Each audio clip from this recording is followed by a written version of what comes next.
Bodybuilding routine. Why working by the numbers can be important. The average person eats 3 meals a day, maybe a few snacks, and then fits in exercise when they can. They stay up too late at night, they watch too much television, and they don't get enough of the right nutrients from their diet.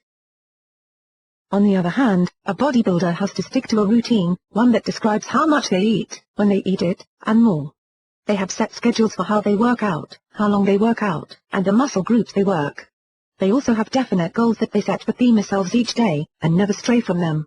While it's true that they need a little more protein than the average person, it's not just the protein they take in that helps them achieve their massive size, it's their dedication to a routine that's far more important to their success.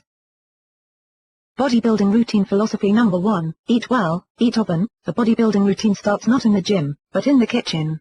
Every human, from the toddling, wobbling baby just starting to learn how to walk, to the serious athlete going for yet another title, needs energy to power their body. That energy comes from the food they eat.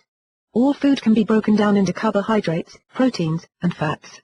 All foods are digested in much the same way, but each is assigned a different caloric value.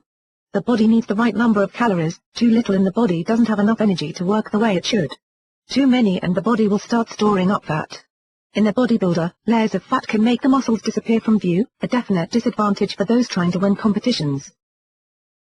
The serious bodybuilder doesn't rely on huge, towering plates full of food, but instead eats 5 to 7 meals spaced out 2 to 3 hours apart, all with roughly the same number of calories in them. Protein intake is slightly increased, but not as high as one would think.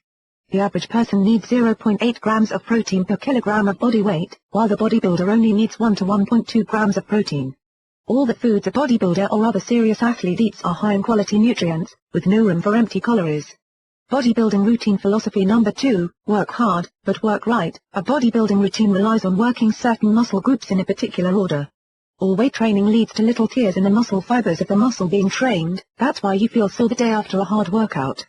The body works to repair these tears, which leads to muscle growth. Muscle growth can be classified in 2 ways, sarcoplasmic hypertrophy and myofibril hypertrophy. Sarcoplasmic hypertrophy leads to the larger, show-off muscles common in bodybuilding competitions. This type of growth is usually accomplished by using an increased number of repetitions. On the other hand, myofibril hypertrophy gives the athletic strength, and is accomplished by lifting larger, heavier weights.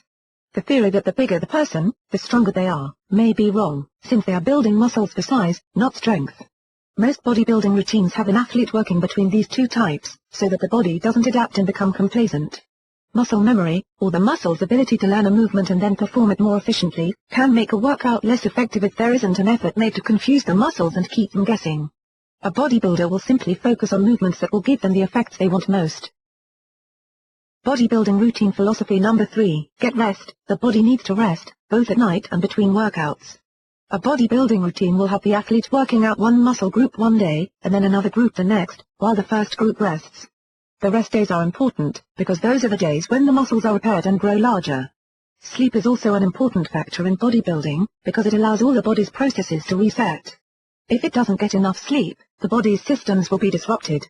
Metabolism and other systems are also affected by the lack of sleep.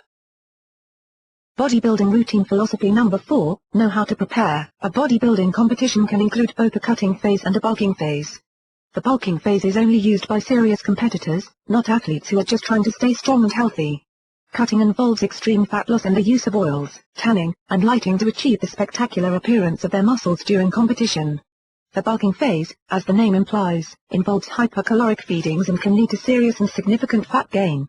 For other athletes, the cutting and bulking phases are a dangerous and harmful practice that doesn't even give them the appearance they want. They would prefer to work for a healthy and strong body all year round rather than spending a lot of time preparing for competition. In the week before an actual competition, the bodybuilding routine will be strict about the water, sodium, and carbohydrate intake. Water and sodium alter how water is stored in the body. Carbs are decreased because of the glycogen. On the day before a competition, the bodybuilder doesn't drink any water, a practice that many people point to as very dangerous and foolhardy. On competition day, the bodybuilder may also choose to carbo load to make the muscles bigger. Bodybuilding routine philosophy number 5, use protein supplements. The theory of eating 5 to 7 small meals throughout the day can be very difficult to maintain when you're spending a lot of time at the gym. ProfectR, IsoMetricR, and ProsisR, all from Protica, can be great choices for a quick meal on the go. They're all high in protein but low in calories, small enough to go anywhere, and don't need to be refrigerated. Visit Protica.com for more details.